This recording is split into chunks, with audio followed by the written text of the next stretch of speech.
सो जो students recording देख रहे हैं, आज हम लोग चैप्टर 13 मेंसुरेशन के एग्जाम्पल्स लगा रहे हैं, क्लास वर्क कर रहे हैं। आज का लेक्चर पूरी तरीके से मेंसुरेशन के क्वेश्चंस को लेकर के है।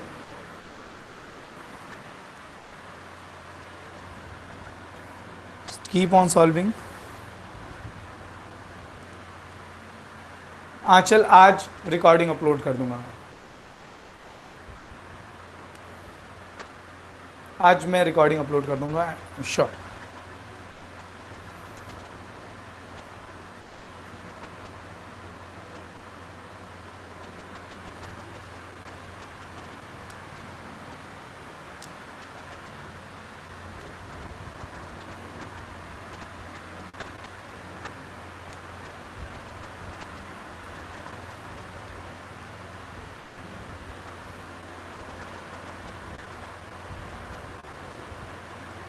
एग्जाम्पल नंबर 1, चीट मत कीजिएगा बिल्कुल भी। ओके, एग्जाम्पल नंबर 1, चीट बिल्कुल मत कीजिएगा। ये नहीं कि आप बुक से देख रहे हो, सिचुएशन इमेजिन करने की कोशिश कीजिएगा।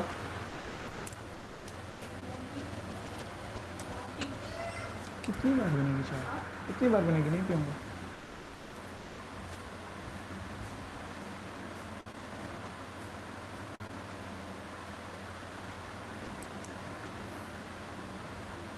Rashid got a playing top, है ना लट्टू। आई डोंट नो आप लोगों ने बचपन में से खेला है या नहीं। As his birthday present. वाह, पता नहीं किस जमाने की बात कर रहा है एनसीईआरटी जिसमें बर्थडे प्रेजेंट के तौर पर लट्टू दिया जा रहा है। आई डोंट नो ये कितने साल पुराना का एग्जाम्पल है। मतलब आई मीन मैं भी जब छोटा था तो शायद बर्थडे प्रेजेंट के तौर पर कोई लट्टू नहीं देता था। ये तो मेरे मम्मी डैडी के ज़माने की बात हो गई। Which surprisingly had no color on it. He wanted to color it with his crayons, and the top is shaped like a cone surmounted by a hemisphere. The entire top is 5 centimeter in height, and the diameter of the top is 3.5 centimeter. Find the area he has to color. Very good.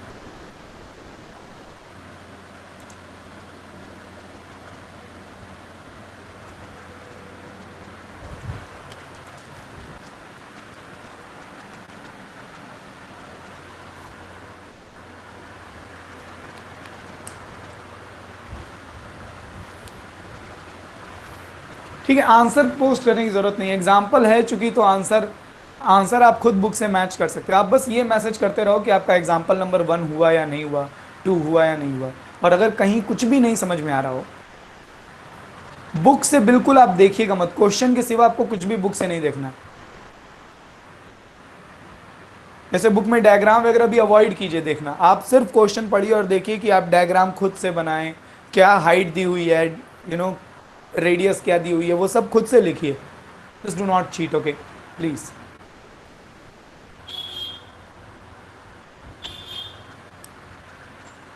Tanishq Singh, अगर आप network issue की वजह से continue नहीं कर पा रहे हैं तो ये बताने वाली कोई बात नहीं है।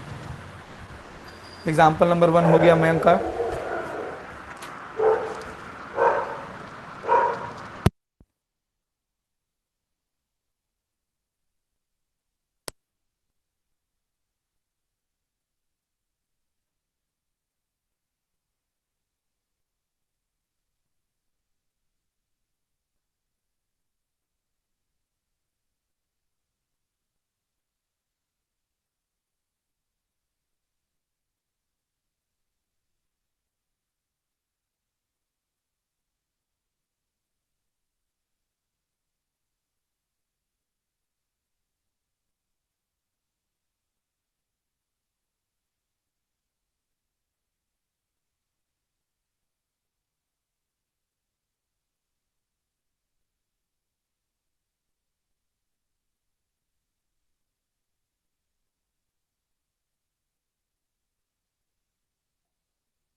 मैं ये कह रहा हूँ, ओके, मैं ये कह रहा हूँ कि आपको इस एग्जाम्पल में ये समझना है कि हमें टोटल सरफेस एरिया निकालना है। He wants to paint his top, वो अपने लट्टू को उसे पेंट करना चाहता है। तो पेंट में ऊपर वाला पोर्शन भी पेंट होगा, कर्व्ड वाला पोर्शन भी, नीचे भी, पूरी तरीके से वो पेंट होगा। That means we want to find the total surface area. उसमें लिखा हुआ है वॉट एरिया वो पेंट करेगा। तो एक्चुअली हमसे ये पूछना चाह रहा है कि उस ज्योमेट्री का टोटल सरफेस एरिया क्या है जिस पर पेंट होने वाला है। पेंट वॉल्यूम में नहीं होता है, पेंट सरफेस एरिया पर होता है। अगर आपको किसी कमरे को पेंट करना है, यू नो तो आप कहाँ पेंट करते हो उस पर ध्यान दो। वॉल्यूम तो मतलब पूरा ऑक्यूपाइड रीजन हो गया। तो आपको ये समझना है कि हमें लेटरल सरफेस एरिया निकालना है, टोटल सरफेस एरिया निकालना है, या वॉल्यूम निकालना है। ये बात आपको अच्छे से समझनी है। क्वेश्चन अच्छे से समझिएगा। Shambhavi is done with example number 1। I hope Mayank is done with example number 1। बाकी स्टूडेंट्स,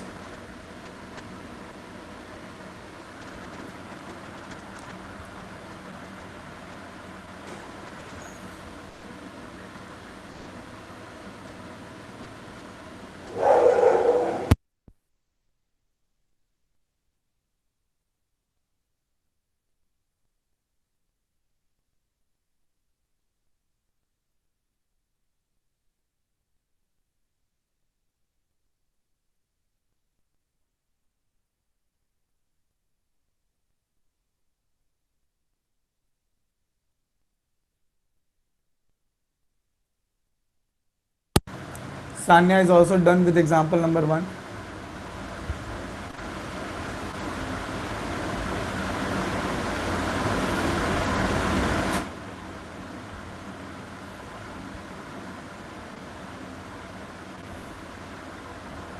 खुशी Pandey is also done.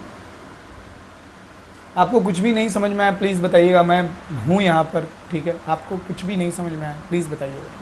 It's not like कि मैं बैठा हुआ हूँ।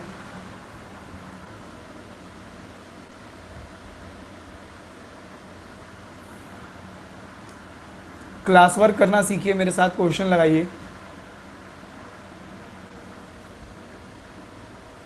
सर एक्चुअली मुझे इस चैप्टर से बहुत डर लगता है क्योंकि आंसर बड़ी मेहनत से आता है। अच्छा, हमेशा आंसर मेहनत से नहीं आता शामी भी। कई बार ना हम बेवजह कैलकुलेशंस को कैलकुलेशन को टिपिकल बना देते हैं।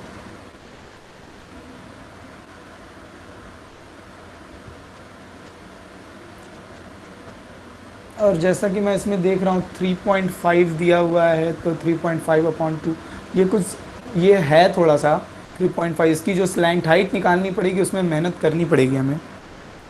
हाँ, ये क्वेश्चन थोड़ा कैलकुलेटिव है क्योंकि इसकी जो स्लैंट हाइट निकालनी पड़ेगी जब हमें 3.5/2 और 5 का यूज़ करके, तो वो थोड़ा सा टिपिकल काम है।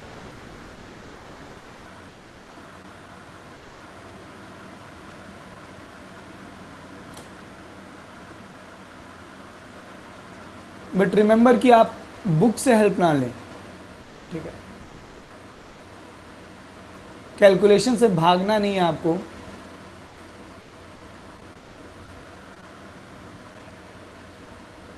किसी किसी केस में इजी हो जाती है विजय, किसी किसी केस में इजी हो जाती है।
Neha is also done with the question. Shreyanshu is also very good. Just keep on solving, okay? भागिएगा मत कैलकुलेशन से, कैलकुलेशन से बिल्कुल भागिएगा नहीं, टाइम दीजिए, try to not use calculator. आप ये याद रखिए कि आज जो आप फेस करेंगे यही प्रैक्टिस, यही पेशेंस आपका एग्जाम में काम आएगा। अगर हम हमेशा याद कीजिए, जो स्टूडेंट अभी भी ट्रिग्नोमेट्रिक टेबल देख रहे होंगे उनको ट्रिग्नोमेट्रिक वैल्यूज नहीं याद होंगी। जो अभी भी पाकिस्तान भूखा प्यासा हिंदुस्तान हरा भरा से रेशियोज के फॉर्मूले याद कर रहे होंगे, उन्हें ये नहीं याद हो पाया होगा कि tan theta perpendicular upon base होता है। अगर आप किसी सहारा, हमेशा अगर लाठी का सहारा यूज करोगे तो आप अपने पैरों पर भरोसा नहीं कर रहे हो, आपके पैर नहीं रह चलेंगे। दैट इज वाई कैलकुलेशन से भागिए मत। जो भी लेंदी हो रहा है ठीक है, कोई बात नहीं, भागिए मत उससे। यही पेशेंस, यही प्रैक्टिस, यही टाइम आपका एग्जाम में काम आएगा, ठीक है? क्योंकि आपको भरोसा रहेगा कि नहीं, ऐसे ऐसे पता नहीं कितने सवाल लगाए हैं मैंने, ठीक है? तो शांभवी, जो आपका डर है और आपके जैसा डर जो बाकी स्टूडेंट्स में भी होगा, वो प्रैक्टिस से और टाइम देने से जाएगा। और कब दोगे टाइम हम? अभी, ये अभी। क्योंकि अकेले जब सब बच्चे कर रहे हैं, मैं भी साथ में खड़ा हूँ, तो आप करोगे। अकेले करने में और बेकार लगेगा, ओके? सो भागिए मत, क्वेश्चंस लगाइए, बिल्कुल अच्छे से फेस कीजिए बातों को।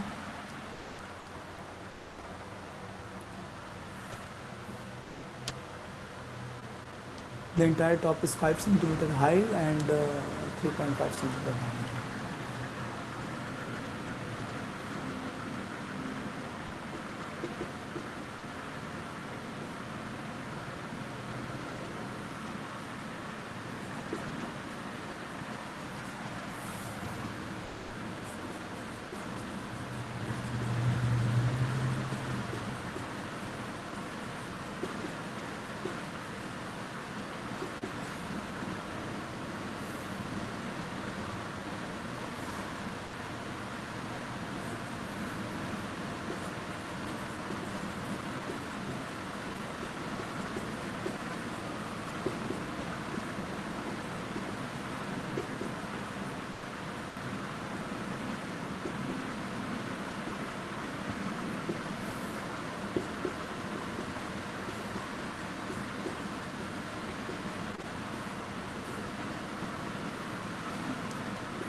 क्या वो?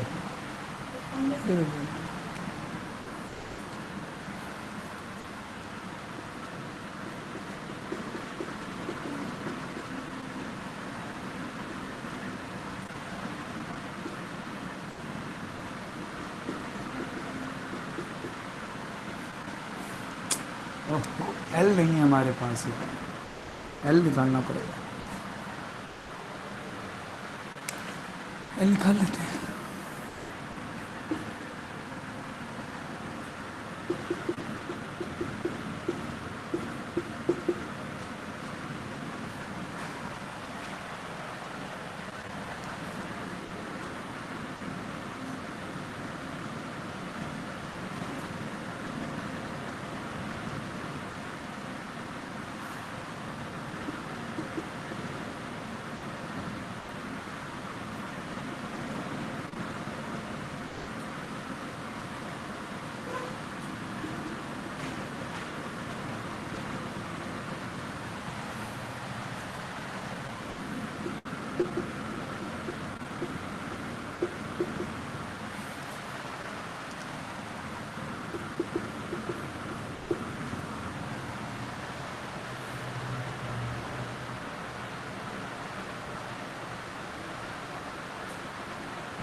आप अपना एग्जाम्पल सॉल्व करते रहिएगा।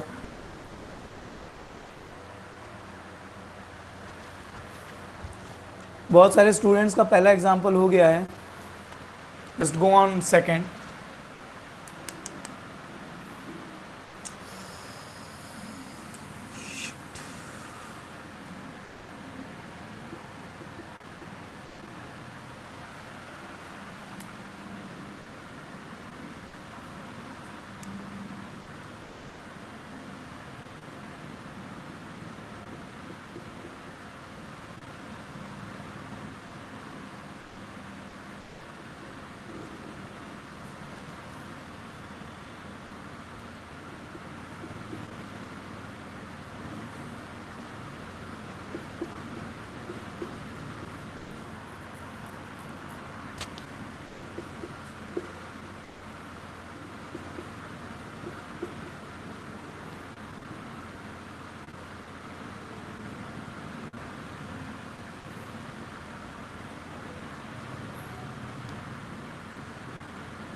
अगर एग्ज़ाम में हमारे पास टाइम कम होता है, अगर एग्ज़ाम में हमारे पास टाइम कम होता है तो हम यहाँ पर आंसर छोड़ देते हैं।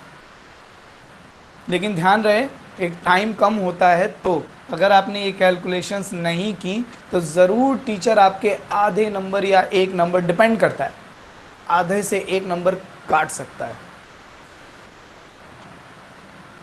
बट अगर अगर अगर हमारे पास ज़्यादा कुछ करने के लिए है पेपर में और मैं बहुत ज़्यादा टाइम नहीं देना चाहता इस क्वेश्चन पे, तो हम आधे एक नंबर कुर्बान कर सकते हैं अपने। शांभवी मिश्रा का सेकंड हो गया, मयंक का भी एग्जाम्पल नंबर 2 हो गया, very good. Vijay Rai, Ayush, I hope आप सब एग्जाम्पल नंबर 2 की बात कर रहे हैं। मैंने ये फर्स्ट एग्जाम्पल ही लगाया है और मुझे भी कैलकुलेशंस वगैरह ज़्यादा करनी पसंद नहीं है, स्पेशली अब तो बिल्कुल नहीं है। तो मैंने कुछ ऐसा लगाया है और ये मेरा फाइनल आंसर आता है। मैंने वैल्यूज़ नहीं पुट किए हैं। स्क्वायर रूट ऑफ 218 निकालना पड़ेगा मुझे, 14 ऐड करना पड़ेगा, फिर 11/8 से मल्टीप्लाई करना पड़ेगा, and this will give me my answer. Second example done, Neha Yadav, very good, keep on solving.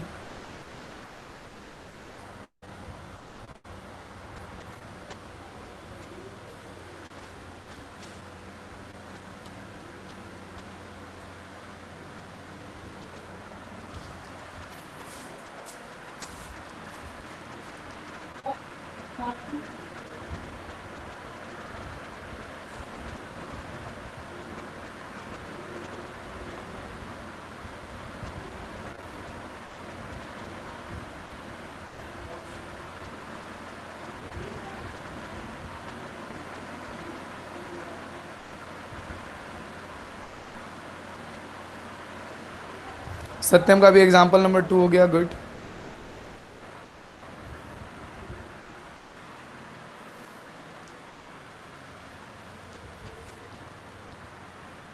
Satyam is also done with example number 2।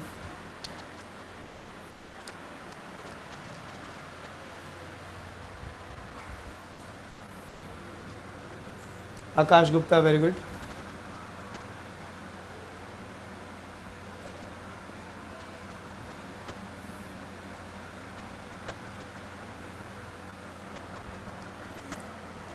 ठीक है, मेक श्योर कि देखिए बहुत अच्छा क्वेश्चन है एग्जाम्पल नंबर 2, और न जाने कितनी बार इस पर बेस्ड क्वेश्चन बोर्ड में आया हुआ है।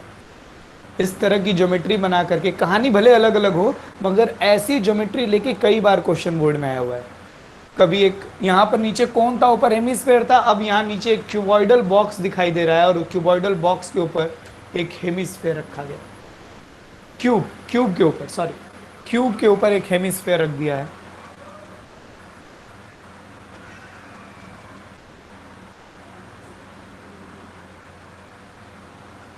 सर आज क्लास में 2 मिनट पहले हम लोगों से डिस्कशन करेंगे।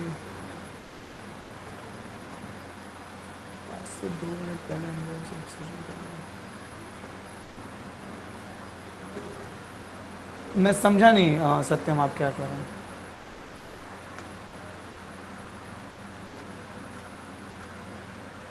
क्लास फिनिश होने से पहले? और किस तरह का डिस्कशन, मतलब क्या डिस्कस करना है, आप मुझे बता दीजिए। मतलब बातचीत, ये डिपेंड करता है कि टॉपिक क्या है। अगर कोई टॉपिक है बात करने के लिए, कुछ आपको पूछना है, तो हम लोग डिस्कशन कर सकते हैं। अगर कुछ नहीं है तो हम लोग क्वेश्चन सॉल्व करते रहेंगे। आपके मिड टर्म का पेपर बन गया है, 50 क्वेश्चन आएंगे MCQ type. There will be 50 question MCQ types. Keep on solving.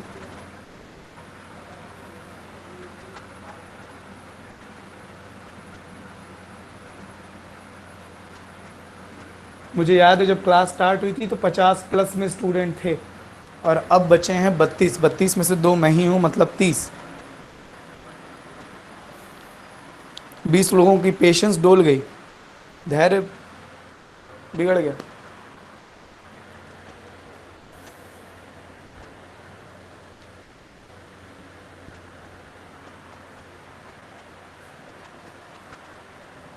Keep on solving the questions. Example number 2 and then example number 3. Ritik Kumar is also done with example number 2. Ritik Kumar is also done with example number 2.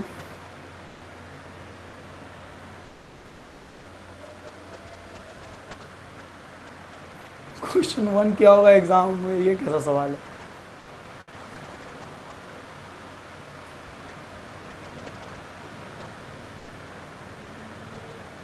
Keep on solving examples. Just keep on solving your examples. Example number 2 बहुत अच्छा question है।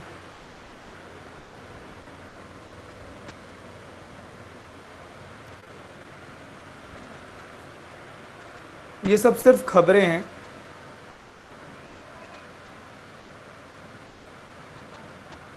इसके बारे में last में बात करेंगे। Example solve कीजिए।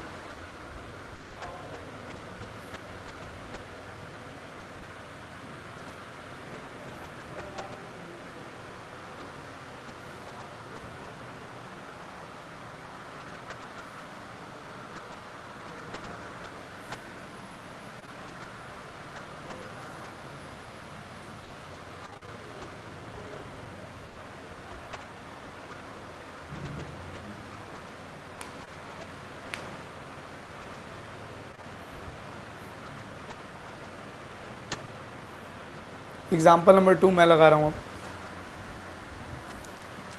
आई होप आप में से बहुत सारे स्टूडेंट्स लगा लिए हैं। एग्जाम्पल नंबर 2 मैं लगा रहा हूँ। आपको ये समझ में आना चाहिए कि हमें क्या फाइंड करना है।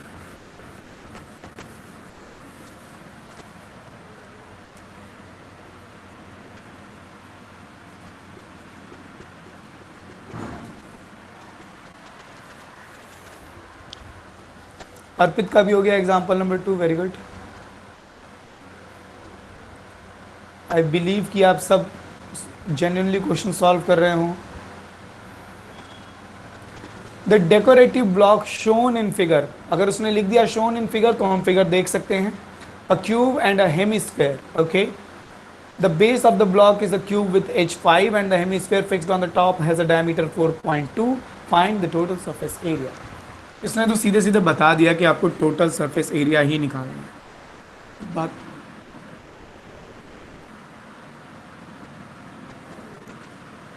तो इसमें जो कुछ भी है बस कैलकुलेशन है, आपको फॉर्मूले याद होने चाहिए। इसमें जो कुछ भी है वो सिर्फ कैलकुलेशन है।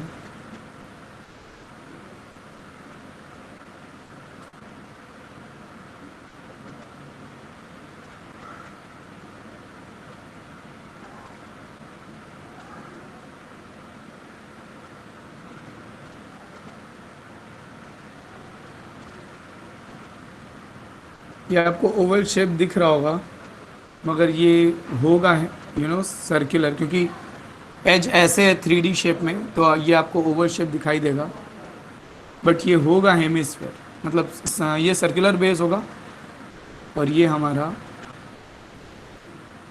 हेमिस्फेयर। फ्रिक्शन कम होने से कितनी दिक्कत होती है ये वाइट बोर्ड पर लिखने वाले को मालूम है।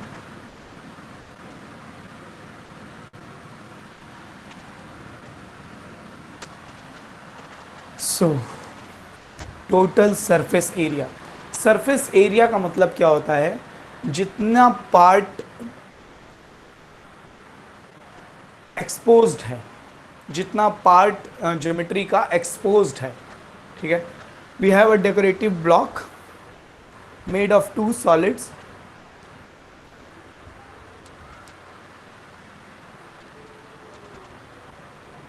जितना पार्ट इस ये जो भी ज्योमेट्री है हमारी, इसका पार्ट कितना एक्सपोज्ड है, कितने पार्ट को आप अपने हाथों से छू सकते हैं। तो जहाँ तक कि मैं देख रहा हूँ, मैं क्यूब की 5 फेसेस को बड़ी आसानी से टच कर सकता हूँ, फील कर सकता हूँ, चाहे वो फ्रंट फेस हो, चाहे वो राइटवर्ड फेस हो, लेफ्टवर्ड फेस हो, बैकवर्ड फेस हो, डाउनवर्ड फेस हो। लेकिन मैं छत को नहीं, छत को मैं वो नहीं फील नहीं कर सकता। जो क्यूब की क्यूबिकल बॉडी की जो टॉप है, अपर सरफेस है, सॉरी, मेरे घर के बगल में एक बंगाली बच्ची है और वो बहुत रोती है, और जब रोती है तो पूरे मोहल्ले को पता चल जाता है। सो जो ऊपर वाली सरफेस है, अ, हम उसे पूरी तरीके से टच नहीं कर सकते। हाँ, इसकी किनारे वाली जो पोर्शन है, ये जो एजेस हैं, ये वाला पोर्शन एक्सपोज्ड है, इसको टच किया जा सकता है, ये पोर्शन एक्सपोज्ड है। लेकिन ये जो बीच वाला पोर्शन है सर्कुलर जो होगा, उसके ऊपर तो हेमिस्फेयर रखा हुआ है, इस क्यूब के ऊपर छत पर तो एक हेमिस्फेयर रखा हुआ है, तो इतने पोर्शन को मैं टच नहीं कर सकता, ये एक्सपोज्ड नहीं है, लेकिन बाकी तो है। और इस हेमिस्फेयर के कर्व्ड पार्ट को भी मैं टच कर सकता हूँ, इस पर मैं पेंट कर सकता हूँ। तो टोटल सरफेस एरिया कितना सरफेस एक्सपोज्ड है, पूरा क्यूब एक्सपोज्ड है सिवाय अपर सरफेस के, पूरा क्यूब एक्सपोज्ड है सिवाय अपर सरफेस के। अपर सरफेस का कुछ पार्ट एक्सपोज्ड है, बाकी सर्कुलर पार्ट छूटा हुआ है। और कर्व्ड सरफेस एरिया, तो मुझको क्या दिखाई दे रहा है, मैं ऐसे लिखूंगा, ये स्टेटमेंट लिखना जरूरी है, total surface area of the solid, total surface area of the solid, ये स्टेटमेंट लिखना ज़रूरी होता है कि आपका लॉजिक क्या है टोटल सरफेस एरिया निकालने के पीछे, आप किस आप किस प्रिंसिपल पर, किस बेसिस पर आप काम कर रहे हैं। तो ये वो बेसिस है, ये वो प्रिंसिपल है। हम कह रहे हैं कि पूरे सॉलिड का टोटल सरफेस एरिया होगा, total surface area of the cube plus curved surface area of hemisphere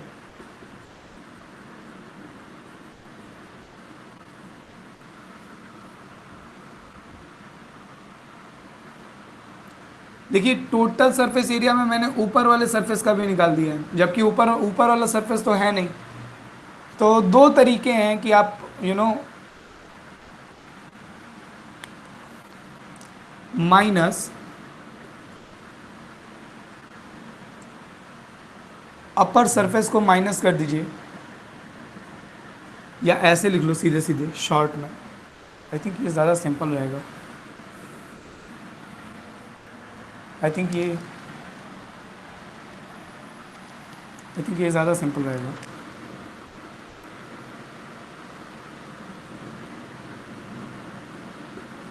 surface area of 5 faces of cube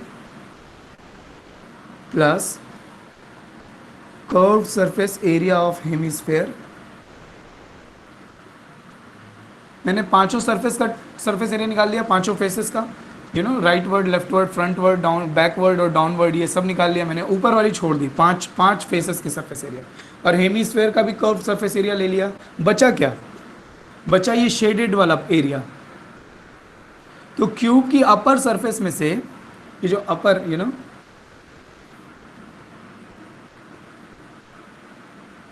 area of upper face of cube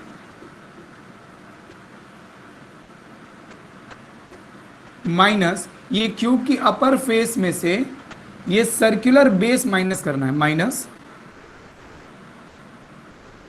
circular base of hemisphere.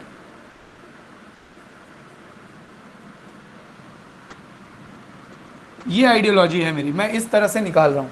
मैंने पांचों faces का area निकाल लिया, plus hemisphere का curve surface area निकाल लिया, plus अब बचा ये वाला पार्ट।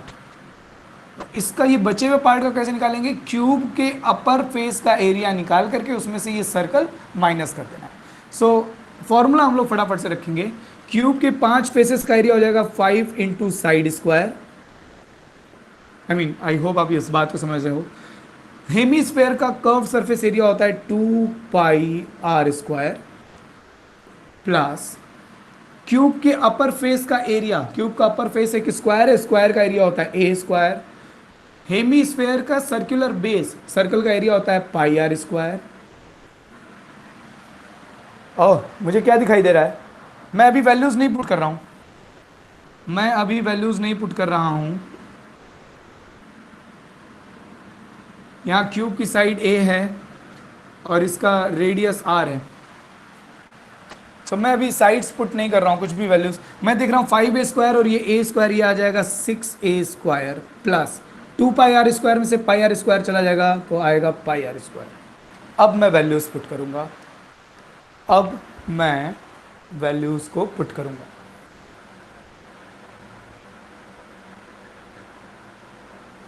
एग्जाम्पल नंबर 2 होता जा रहा है बहुत सारे स्टूडेंट्स का। मधुप्रिया का भी हो गया है, अच्युत का भी हो गया है, अदिति तो कर ही चुकी थी। आई होप जिन स्टूडेंट से नहीं लग रहा हो, आई होप आपको अब बातें समझ में आ रही हो कि हम किस तरीके से टोटल सरफेस एरिया फाइंड कर रहे हैं इस सॉलिड का। अब ज़रा डायमेंशंस देख लेते हैं क्या क्या दिया हुआ था।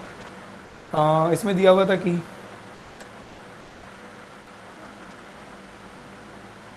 जो साइड है वो 5 सेंटीमीटर है और डायमीटर 4.2 है। साइड मतलब ए हमारा 5.2 है, 5 सेंटीमीटर है, और डायमीटर 4.2 है, तो रेडियस हो गया 4.2 का हाफ, मतलब 2.1 सेंटीमीटर। तो बस ये वैल्यूज हम पुट कर लेंगे। 6 into A square plus pi, R की वैल्यू है 2.1, 2.1 को हम लिखेंगे 21/10, 21/10 होल स्क्वायर। तो मुझको दिखाई दे रहा है ये 5 का स्क्वायर 25, 25 6 जा 150, प्लस पाई की वैल्यू रख लेते हैं 22/7, यहाँ पे ही रख लो यार, जब सारी वैल्यूज यहाँ रखाई हैं तो कुछ सिंप्लीफिकेशन कर लेते हैं।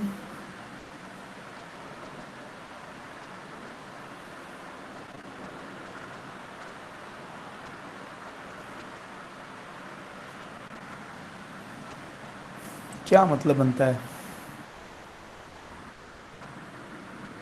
एक चीज़ तो कैंसिल हो रही है, 2.1 ही रहने दीजिए।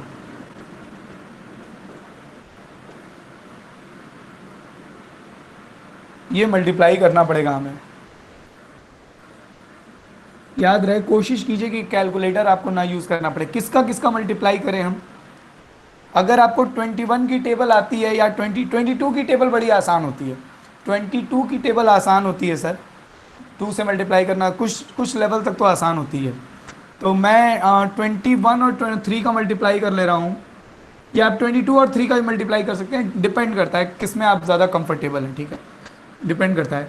जैसे मैं इन दोनों को मल्टीप्लाई कर रहा हूँ, 22 और 21 का, 22 1 जा 22 आएगा, कैरी 2, 22 2 जा 44 और 2 46, और एक प्लेस पे डेसिमल लगेगा इंटू 0.3। मैंने ऐसा इसलिए किया ताकि क्योंकि मुझे 3 की टेबल आती है, अब मैं 3 से मल्टीप्लाई कर लूँगा, मुझे कैलकुलेटर का यूज़ नहीं करना पड़ेगा।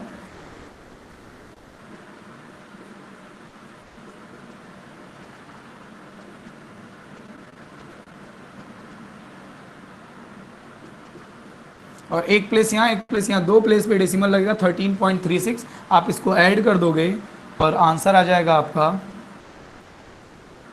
163.36 centimetre square. This is the total surface area, this will be the total surface area.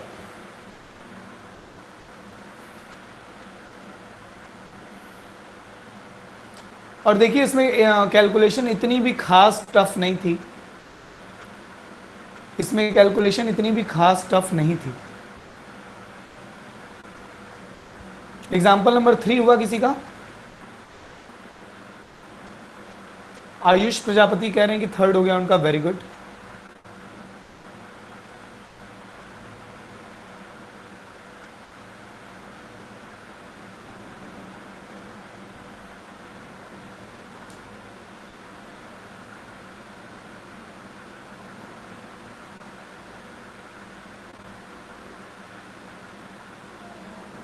देखिए इन सब चीज़ों को फेस कीजिएगा, भागिएगा मत। बहुत सारे स्टूडेंट्स इतना लंबा चौड़ा क्वेश्चन देख करके घबरा जा रहे होंगे।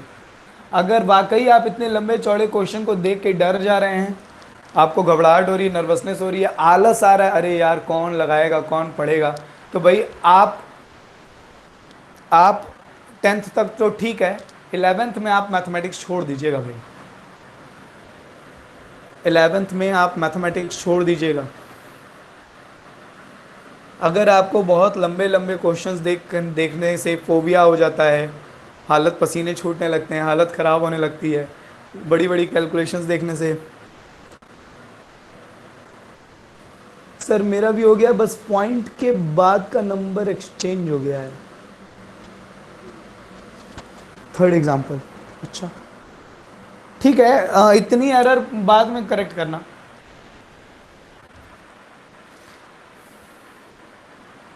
देखिए एग्जाम में टीचर्स भी ये डेसिमल के बाद की चीज़ें वैसे भी नहीं देखते हैं, इन इतनों से मतलब है उन्हें, 163 पॉइंट, इसके बाद की वो वैसे भी नहीं देखते, ये आप ध्यान रखिएगा।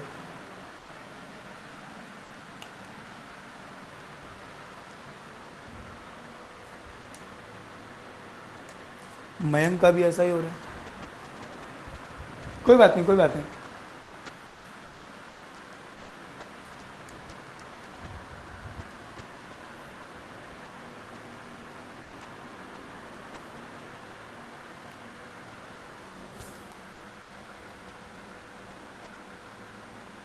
एग्जाम्पल नंबर 3 जरूर अटेम्प्ट करेंगे।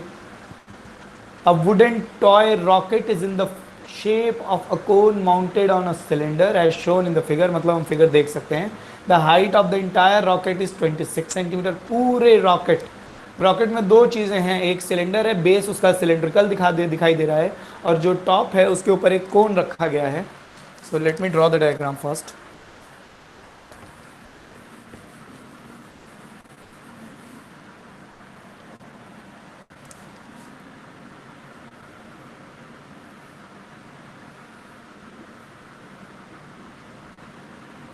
और इसके ऊपर एक कोन रखा गया है।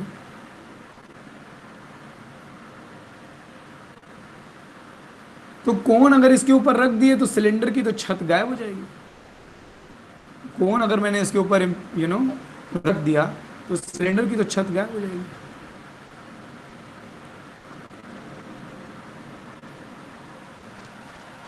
चलो ठीक है, तो इस तरह से कुछ सिनेरियो, मैंने थोड़ा डायग्राम बड़ा बड़ा बनाया तो ये रॉकेट जैसा दिख नहीं रहा है।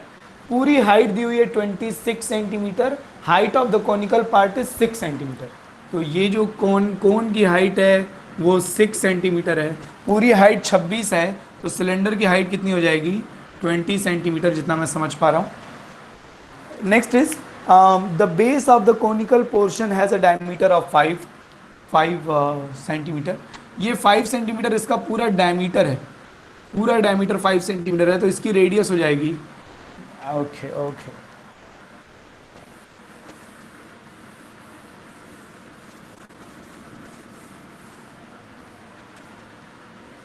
Example number 3।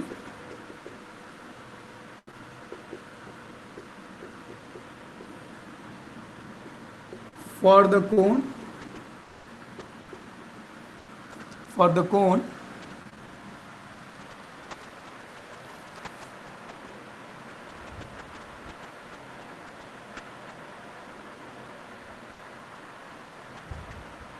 एक सेकेंड यार, ठीक है। फॉर द कोन की रेडियस हो जाएगी हमारी 5/2 सेंटीमीटर, और कोन की जो हाइट है वो हो जाएगी हमारी 6 सेंटीमीटर, ठीक है। और फॉर द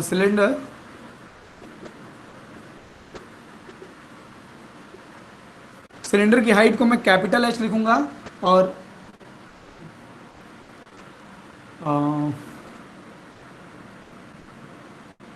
चलो ठीक है, सिलेंडर की हाइट को मैं कैपिटल एच और कैपिटल आर लिख दे रहा हूं ताकि दोनों का आर अलग अलग पता चले। Capital R, capital H. Cylinder की हाइट है 20 सेंटीमीटर, और सिलेंडर की रेडियस दिया हुआ होगा, सिलेंड्रिकल पोर्शन 3 सेंटीमीटर डायमीटर है, तो रेडियस हो जाएगा 3/2, रेडियस विल बी 3/2 सेंटीमीटर। बहुत अच्छे से इंफॉर्मेशन ज़रूर, आपको डेटा सही से पढ़ लेना है। If the conical portion is to be painted orange and the cylindrical portion yellow, find the area of the rocket painted with each of these colours. Conical portion हमको येलो, मतलब conical portion हमको yellow से paint करना है, और cylindrical portion हमें, cylindrical portion yellow से और कोनिकल पोर्शन जो है वो ऑरेंज से पेंट करना है हमको पूरा। Find the area of the rocket painted with each of these colour, दोनों के अलग अलग हमको एरिया निकाल करके देने हैं।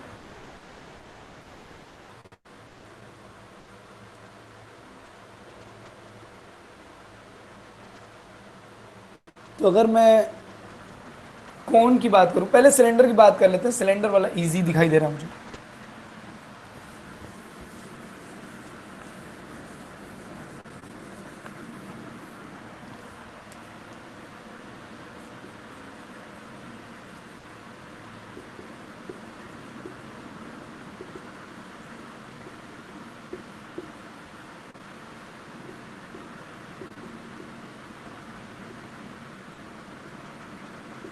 द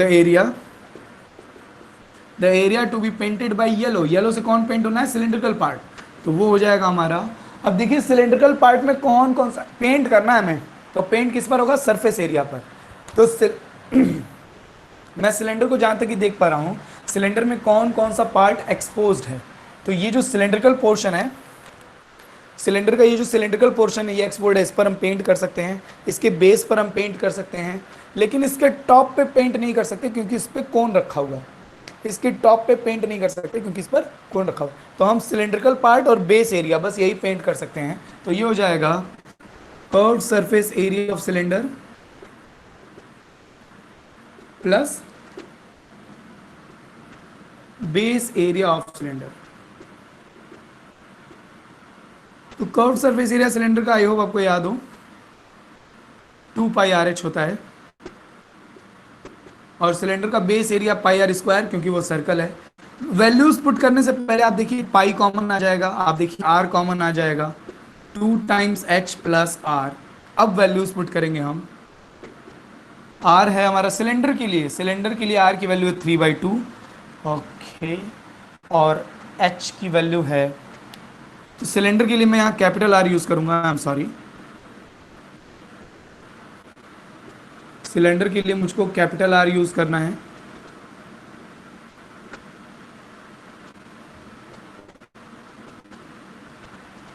तो आर की वैल्यू है 3/2 और एच की वैल्यू है 20। तो ये सॉल्व करना पड़ेगा हमें, और मैं एक्चुअली सोच रहा हूँ कि हम आंसर अपना पाई के टर्म्स में ही रखें तो ही बेहतर है। अभी h का ट्वाइस 40, r की वैल्यू 3/2, तो ये हो जाएगा हमारा 41.5।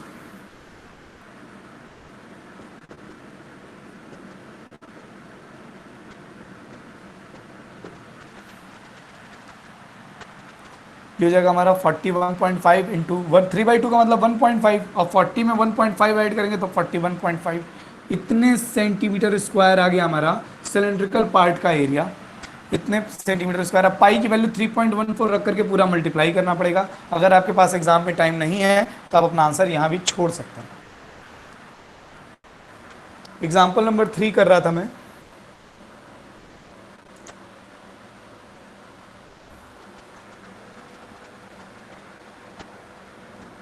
ठीक है नेहा, हम भी देख लेते हैं क्या प्रॉब्लम है इसमें। ठीक है, मैं इसे अलग से सॉल्व करूंगा थोड़ा सा। अच्युत का भी थर्ड हो गया है, अर्पित भट्ट का भी थर्ड हो गया।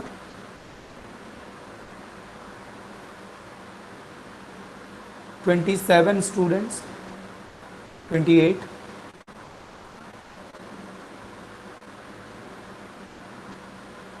सत्यम भारद्वाज का भी थर्ड हो गया। ये तो येलो पार्ट की बात हो गई, ये तो येलो वाले पार्ट की बात हो गई।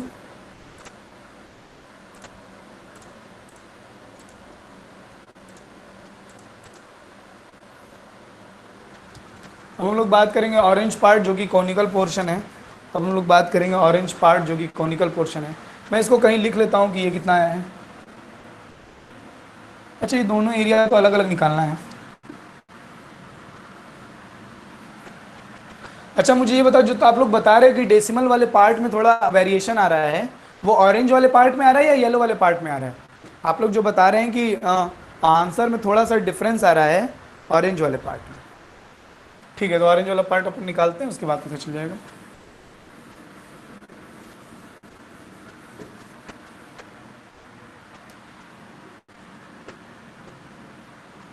The area to be painted by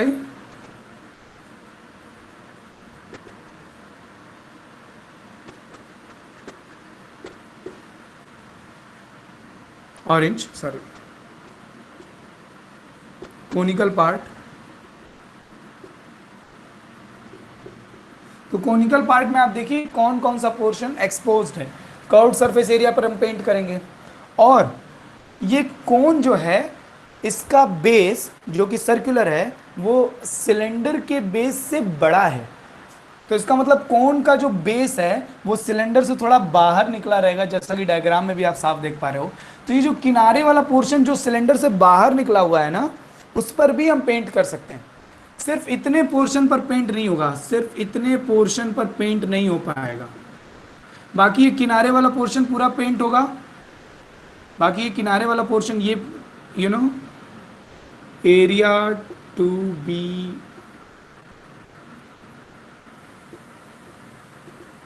painted, ये एरिया पेंट होना है, ये एरिया पेंट होना है, और ये कर्व्ड सरफेस एरिया पेंट होगा। तो मैं इसको लिख रहा हूं curved surface area of cone plus, अब ये एरिया कैसे निकलेगा सर किनारे वाला? तो बिल्कुल सिंपल है, कोन के सर्कल में से सिलेंडर का सर्कुलर पार्ट माइनस कर देंगे। मैं ऐसे लिख रहा हूं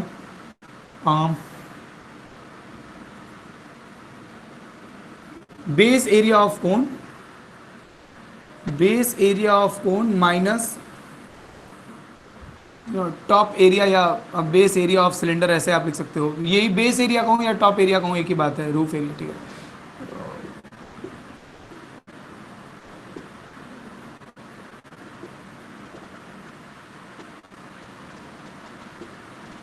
तो कोन का कर्व सरफेस एरिया होता है पाई आर एल। अभी बस मैं वैल्यूज पुट कर रहा हूँ। कोन का बेस एरिया होता है, कोन का बेस एरिया सर्कल है पाई आर स्क्वायर माइनस सिलेंडर का बेस एरिया, ये भी पाई आर स्क्वायर ही होगा लेकिन इसकी रेडियस कैपिटल आर में हम लिखेंगे। इस बात को भूलिएगा मत, दोनों की रेडियस अलग अलग है, दोनों की हाइट अलग अलग है। एल तो हमको मालूम ही नहीं है, एल तो सर जी मालूम ही नहीं है, एल निकालना पड़ जाएगा हमें। तो एल यहाँ निकाल लेते हैं, एल निकाल लेते हैं यहाँ पर। What is L? L is equals to L square is equals to H square plus R square, हम जानते हैं। तो एल स्क्वायर हो जाएगा हमारा एच स्क्वायर मतलब 36 प्लस आर स्क्वायर मतलब 25/4। So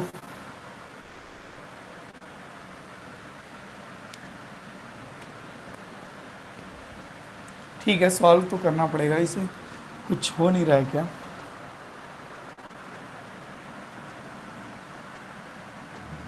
H is 36, R is 5/2।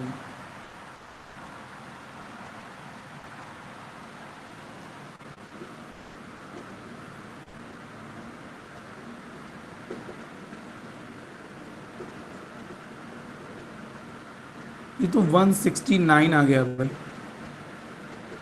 और इसका स्क्वायर रूट 13/2 था। इतनी इतनी गनीमत है कि एल जो है हमारा वो ज़्यादा परेशान नहीं किया। पाई की वैल्यू अभी मैं नहीं रख रहा हूँ, देखते हैं पाई का क्या करना है। एक्चुअली देखिए यहाँ भी पाई है, यहाँ भी पाई है, यहाँ भी पाई है, तो आप पाई को एकदम बाहर ही कर लो, पाई को ना एकदम बाहर ही कर लीजिए।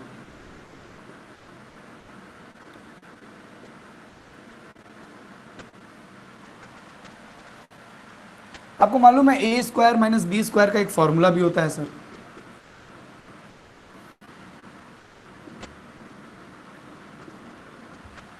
आपको मालूम है A square minus B square का एक फॉर्मूला भी होता है, R plus capital R, R minus capital are.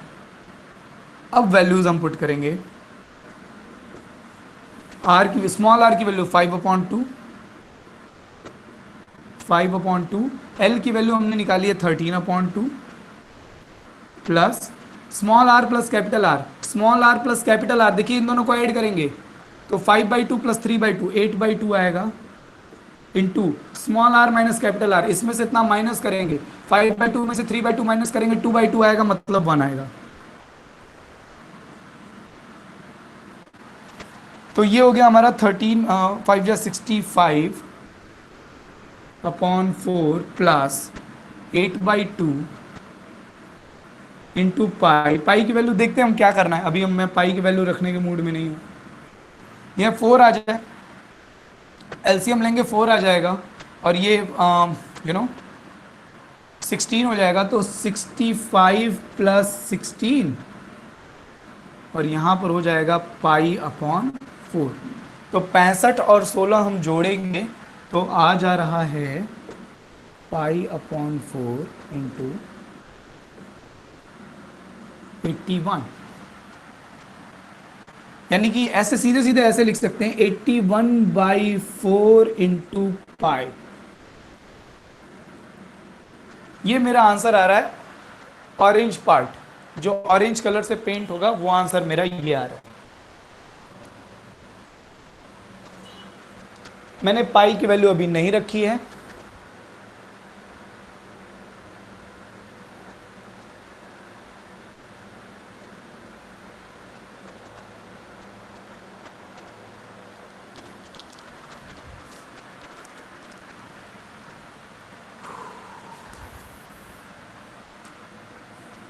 ये बस मेरा रफ वर्क है। अच्छा, क्वेश्चन में कुछ दिया है क्या कि पाई की वैल्यू क्या रखनी है स्पेसिफिकली? क्वेश्चन में कुछ कहा है क्या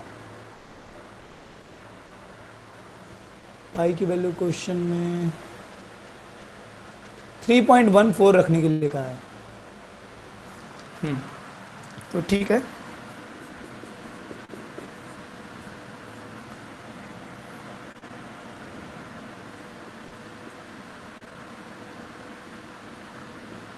वन से मल्टीप्लाई करना है हमें।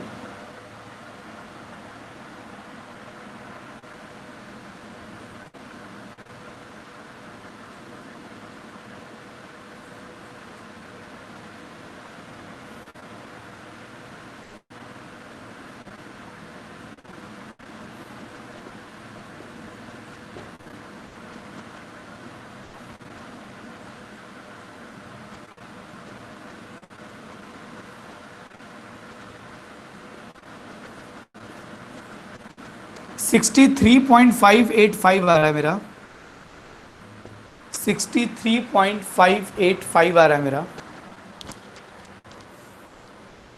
अब देखें कि क्या वेरिएशन आ रहा है। आप लोग बता रहे थे डेसिमल के दो पार्ट में, ऑरेंज वाला, हाँ बिल्कुल सही है 63.585। तो कोई कोई डिफरेंस नहीं है और हम कोई मायने नहीं रखता, पर ठीक है, हो सकता है कहीं मल्टीप्लिकेशन वगैरह में, हो सकता है कहीं मल्टीप्लिकेशन वगैरह में गड़बड़ हो गई हो, बट ये सीधा सीधा क्राइटेरिया है। आप इस बात को ध्यान रखिए, मैंने यहां पर वैल्यू नहीं पुट की है, मैंने यहां पर वैल्यू नहीं पुट की है, मैंने यहां जब जब चीजें, जब मुझे लगा कि अब जा करके, आप देखो अगर आप यहां पर वैल्यू पुट करते हैं तो एक बार 3.14 यहां रखते, 3.14 यहां रखते, कंफ्यूजन होता। जितना हो सके चीजों को सिंप्लीफाई रखिए। एक बार मैं पाई यहां मल्टीप्लाई करूं, एक बार मैं पाई यहां मल्टीप्लाई करूं, एक बार मैं पाई यहां मल्टीप्लाई करूं, उससे बढ़िया पाई को मैं सबसे लास्ट मल्टीप्लाई करूंगा ना। आपको मालूम है ये बार बार मल्टीप्लाई करने में कितना टाइम लगेगा, और जितनी बार आप कैलकुलेशन करोगे उतनी बार गलत होने के चांसेस बढ़ जाते हैं। सो आपको ये समझना है, आपको ये समझना है कि कब सही समय है वैल्यूज को पुट करने का, कब सही समय। देखिए मैं पाई की वैल्यू नहीं रखना चाह रहा था, क्यों नहीं रखना चाह रहा था ये आपको समझ में आ रहा होगा, क्योंकि 81 7 से डिविजिबल नहीं है। फिर मैंने बुक में देखा तो उसने 3.14 इसीलिए रखने के लिए कहा क्योंकि 22/7 रखने का कोई मतलब नहीं है, वो और चीज़ें कॉम्प्लेक्स बना देगा। 3.14 रखा है और बिल्कुल सिंपली। तो आप इस बात को समझिए, इट्स नॉट अबाउट जस्ट कि वैल्यू पुट किया फटाफट फटाफट सॉल्व कर रहे हैं, नहीं, सही समय कब है वैल्यूज पुट करने का। एक और बात देखिए, यहाँ मैंने a² - b² को a+b और a - b क्यों रखा, क्योंकि मैंने पहले देखा कि a+b दोनों का डिनोमिनेटर सेम है, a - b दोनों का डिनोमिनेटर सेम है, ऐसा करना बेनिफिशियल रहेगा। वरना इसका स्क्वायर 25/4, इसका वैसे भी कर सकते थे, आपकी मर्जी है।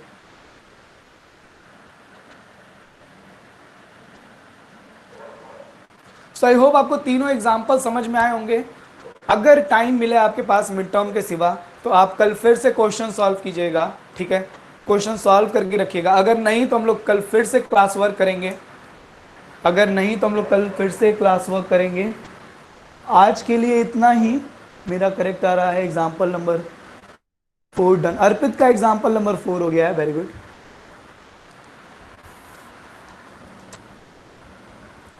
जैसा कि मैं देख पा रहा हूँ कुछ ही स्टूडेंट्स, गिने चुने स्टूडेंट्स हैं जो आंसर कर रहे हैं।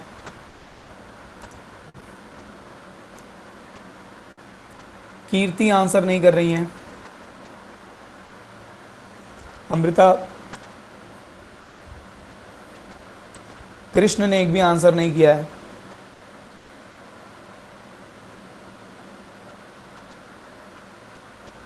ऋचा ने आंसर नहीं किया है, ऋतिक कुमार ने आंसर नहीं किया है, ऋतु पटेल कुछ भी नहीं बताई हैं, साक्षी यादव कुछ नहीं बताई हैं, सान्या ने कोई आंसर नहीं किया है, शिवम यादव कुछ नहीं बोल रहे हैं, श्रेया मिश्रा कुछ नहीं बोल रहे हैं। तुम लोग कथा सुन रहे हो, बाकी कथा सुन रहे हो। अब ऐसा तो है नहीं यार कि कुछ समझ ही में नहीं आ रहा होगा, अगर ऐसा तो ये बड़ी मुसीबत वाली बात है, क्योंकि ये सब 9th में हमारा पढ़ा हुआ है, हम कुछ नया नहीं कर रहे हैं। आप देखिए इसमें हम कुछ नहीं नया कर रहे। 9th में बस हमने इन सबको इंडिविजुअली पढ़ा था, कोन अलग पढ़ा था, सिलेंडर अलग पढ़ा था, स्फेयर अलग पढ़ा था, क्यूब क्यूबॉइड अलग अलग पढ़ा था। अब क्या कर रहा है, ज्योमेट्रीज को एक के ऊपर एक क्लब कर रहा है, कंबाइन करके नई नई डिफरेंट डिफरेंट ज्योमेट्रीज बना रहा है, और हमसे total surface area, volume, lateral surface area, इस तरह की बातें की जा रही है। So it's not a big deal. Okay, formula याद अगर आपको है तो आप ये सब बड़ी आसानी से कर सकते हैं। अभिजय राय भी कह रहे हैं उनका 4th हो गया है।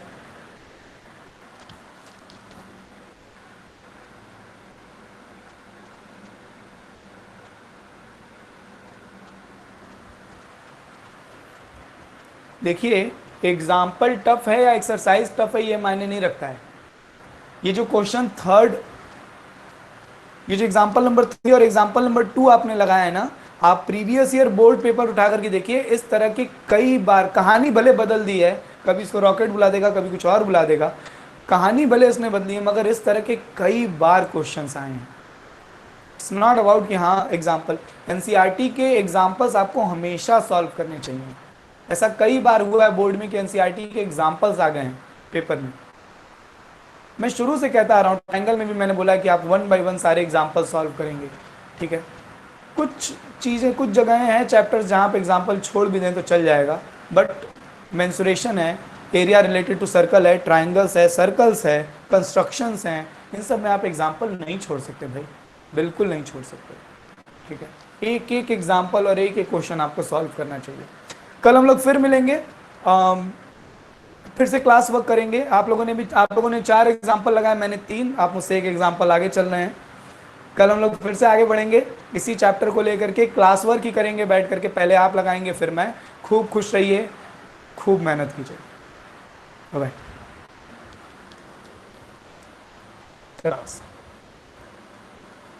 टाटा।